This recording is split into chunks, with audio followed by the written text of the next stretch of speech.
Today's topic is seize opportunities, but it's a little bit more complicated than that, a little bit more direction than that. It's seize opportunities, but walk in integrity. There are many opportunities that it's very helpful for us to take advantage of, but we shouldn't do everything that comes our way, because some of the things that come our way are opportunities that will cause us distress, that will cause our community to be suffering, that will cause the nation to be harmed. So not everything that comes our way is a good opportunity, but of the good opportunities, we should seize them. That's the topic we'll be looking at today. A question that will be helpful along the way for many of us is, what would I do if I were more brave? Knowing the things that I know, if I were willing to be more brave, what would I be doing? And as we think about that and think about the opportunities before us, a lot of times just realizing the little bit of things, little bit of bravery that would be required, it helps us step up and do things that we might not have taken advantage of if we hadn't thought about how relatively easy it would be to be a little bit more brave. So we're going to start in Proverbs, the 20th chapter, verse 4. Proverbs says, "The lazy person does not plow in season." So there are times that it is a good moment to seize. So plowing you can do any time, but if you plow in the winter and it's snow on the ground, it will be less effective than if you wait for the snow to melt and you plow in the springtime. There are times when it's the right season to do something. Springtime is the right season for plowing. There's a right season in your life for becoming engaged, perhaps, or for doing a wide variety of things. The lazy person, Proverbs says, doesn't take advantage of the season that they're in. So the lazy person is in springtime but doesn't plow. And as a result, Proverbs says, harvest comes and there's nothing to be found. So if you're in this status today where you say in your life, I don't have enough of something, I don't have enough patience or enough love or enough resources, enough money, enough whatever it is, if it seems like you're short in the harvest, it's probably because a day ago or several weeks ago or several years ago, you didn't do what was required to cause the harvest to come about today. You can't change that, but you can change what happens in the future. So today, you can do the plowing that will help you reap the harvest in the future. So it's very helpful to take advantage of the seasons, of the times when it's the right time to do something, but now is always the acceptable time to take action. Some actions are more strategic than others, but it's always a good time to be taking action. Leonard Ravenhill has a quote that many of us have memorized because it's so helpful. He says that there are some opportunities that are off the charts better than others. They're the opportunities of a lifetime. And when these opportunities show up, many times they have a limited time that they're available. It's got an expiration coupon on it, and many times you can't tell in advance when the opportunity is going to close. But lots of opportunities are only available for a short time. So Leonard Ravenhill says, the opportunity of a lifetime must be seized within the lifetime of the opportunity. So when John the Baptist was out in the desert proclaiming something that people had never heard before, it was an opportunity that was short-lived. People in the city had a chance to go out and hear about the kingdom of God in a way that they had not heard in centuries. But John was only out in the wilderness for a specific amount of time before he was arrested. And after he was arrested, the king could still hear him, but none of the common people. So the opportunity of a lifetime must be seized within the lifetime of the opportunity. There are things that open up that they're not going to stay around forever. You have a limited chance to seize them. So what would I do if I were brave? It's a very helpful question to ask on a regular basis. We're going to look at a really great example of someone who seized the day. The story is in 1 Kings 10. It's a story of the Queen of Sheba, and it begins when the Queen of Sheba heard of the fame of Solomon. So we don't know exactly, but maybe Solomon and the Queen of Sheba were maybe 1,500 miles apart. So without planes and trains and cars, a substantial distance. If she was traveling by camel, she did travel by camel, the 1,500 miles, so it may have taken 2 or 3 months. An enormous distance, an enormous amount of discomfort, quite a challenge to say, I'm going to take advantage of that opportunity. But the Queen of Sheba just is a great example in that she seizes this opportunity. And it's my guess, may not be true, but it's my guess that the reason she even heard about it is that she was actively asking. As people came into her kingdom, she asked people, what have you heard? What's going on in other places? What's the news of other cities? And so she was able to hear about Solomon, and having heard about Solomon, she said, I'm going to go see if what I hear is true. I'm going to go check it out for myself. So Solomon's fame was due to the name of the Lord, and she came to test Solomon with hard questions. So she left her kingdom with a list of hard things she wanted to know the answers to, and on her journey, maybe 2 or 3 months long, she probably had an opportunity to think of other hard questions she wanted to ask. When she arrived, she asked these questions, and the text says there wasn't anything Solomon couldn't answer. When Solomon began his reigning, God had asked him, what would you like? And Solomon said, the one thing I really want is to have wisdom so I can lead wisely. And God gave Solomon wisdom more than anyone else in his day. And so he was able to answer all of her questions because she was willing to seize the opportunity, even though it meant a difficult, long journey and the outcome was uncertain. But she seized the opportunity and reaped the reward. She came with camels bearing spices and very much gold and precious stones and told Solomon all that was on her mind. Solomon answered all her questions, and afterwards she said, the report was true that I heard in my own land. As I heard stories about you and your wisdom and how great your country was and the wealth that's here, the report was true, but she says, I did not believe the reports until I came and saw with my own eyes. There are times when you can hear words, but it's not the same as seeing a picture. And when you see a picture of it, you go, oh yeah, I can imagine that much better. You can see 1,000 pictures, and it's not the same as being in the place when it happens. As you're able to soak up the atmosphere, you're able to just get some things from the ambiance that you can't tell from a photograph. So whatever spot you're at, just watching on YouTube a video is awesome. But being present here is a step up because you have a chance to be in the atmosphere that's in this place. She was able to seize the opportunity to go to hear Solomon directly. She said, I didn't believe the reports, but even half hadn't been told me. When I heard the stories of what was going on here, I thought, oh, I don't know if that could even be possible, but it was nothing compared to the reality. Because she seized the day, she was able to have the opportunity of a lifetime. Really a great example for us. She said, your wisdom and prosperity far surpass the report that I had heard.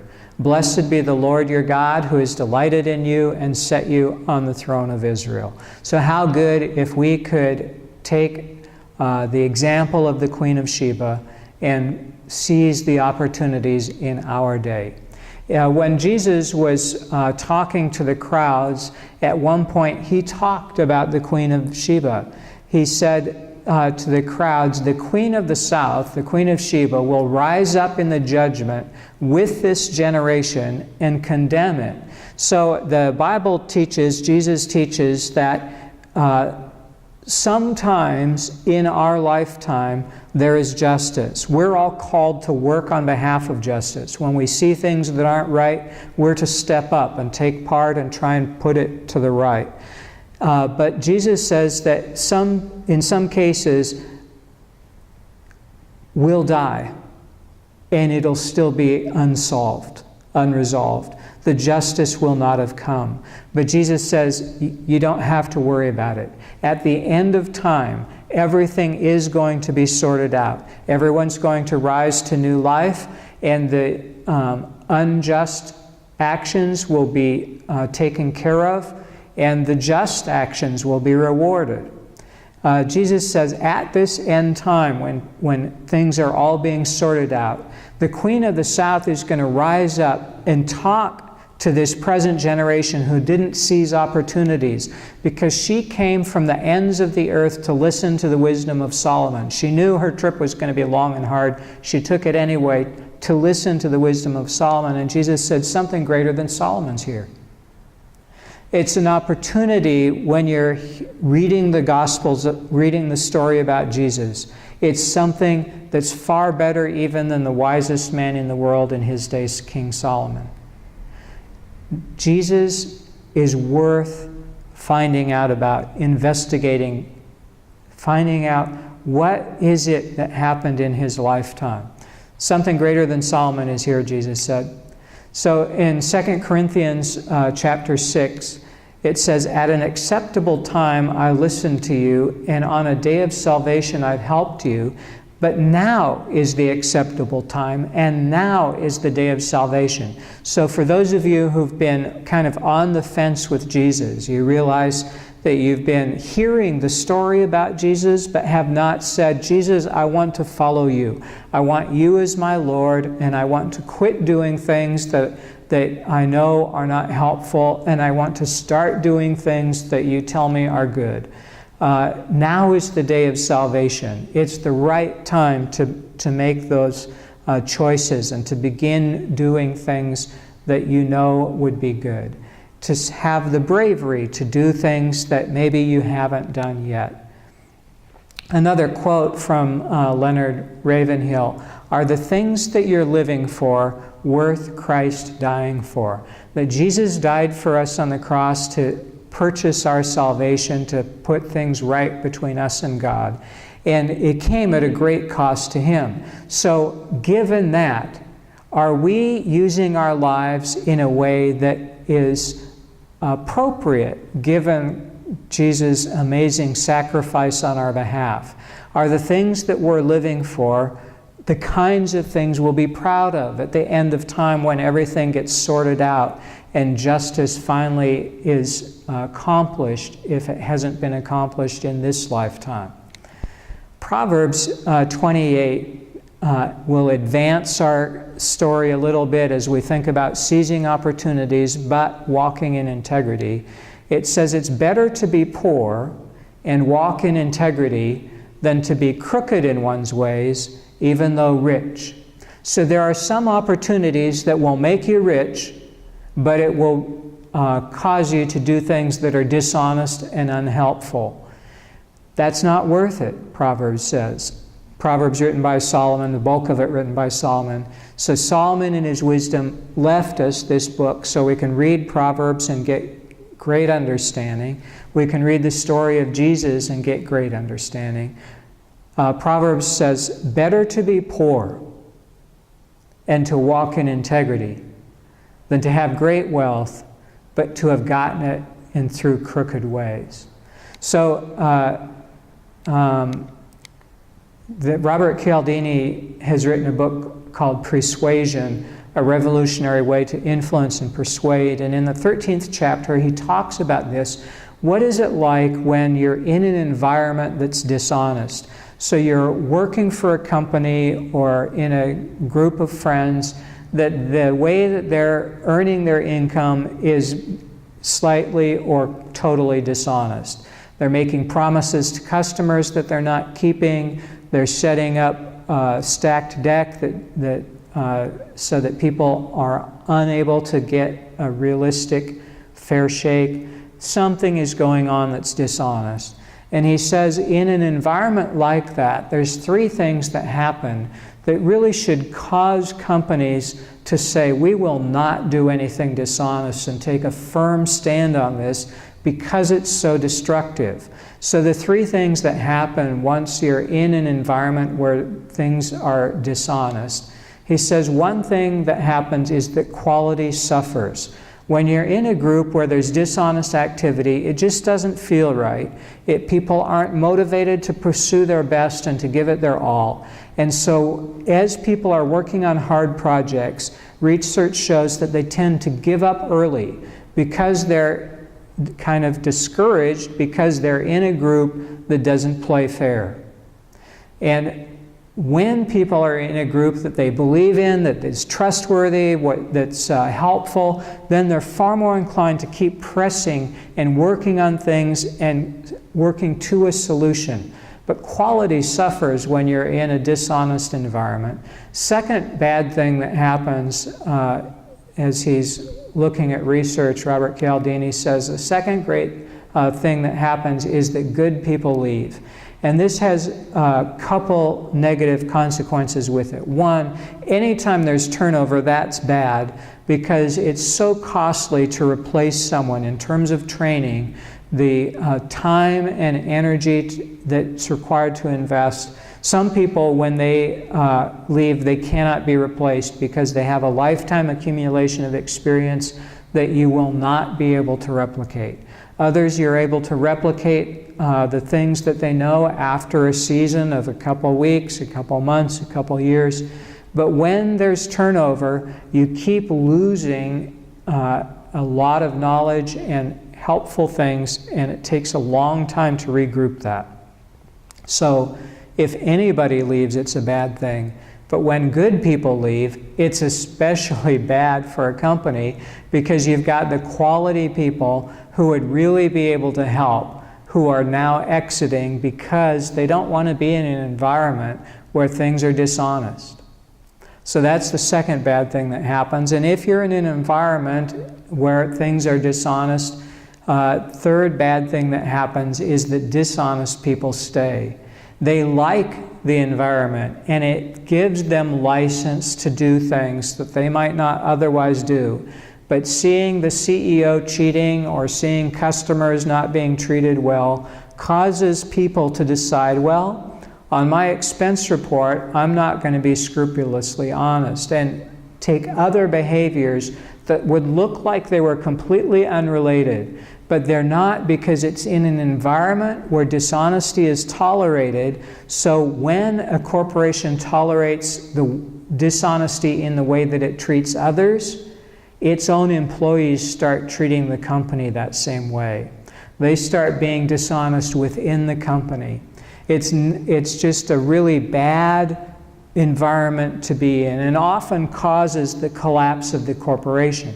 So we have a bank that's currently in the news because they're in this environment, and it remains to be seen whether they will be able to right the ship, to correct things and cause an about face so that they have honest employees desiring to work there because the company has become so ethical.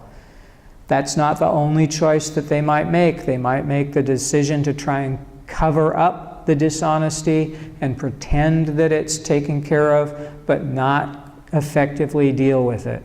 It's an open question, and the health of the corporation is at stake. Seize opportunities, but not every opportunity is good for you. So walk in integrity. As you're looking at opportunities, don't seize the ones that are dishonest or bad, that will cause negative harm for you or your people around you, for the nation. Seize the opportunities that would be good for you and your family and your community. You might ask yourself this week on a regular basis, what would I do if I were more brave? If I were more brave, what opportunities would I be seizing? We're going to take a moment for prayer. God, thank you for the amazing gift of life and the way that you flow through us and through the creation with such great opportunity and blessing. Open our eyes so that we, like the Queen of Sheba, can see things that are far distant, but that are worth going and checking out and taking advantage of, opportunities worth seizing. Help us to recognize the ones that are close at hand, that are easy to get, the ones that are far away, that will take more of an effort, but are still worth it. Thank you for opening our eyes and our hearts and our minds to do what would be best. We praise you and we thank you. Amen.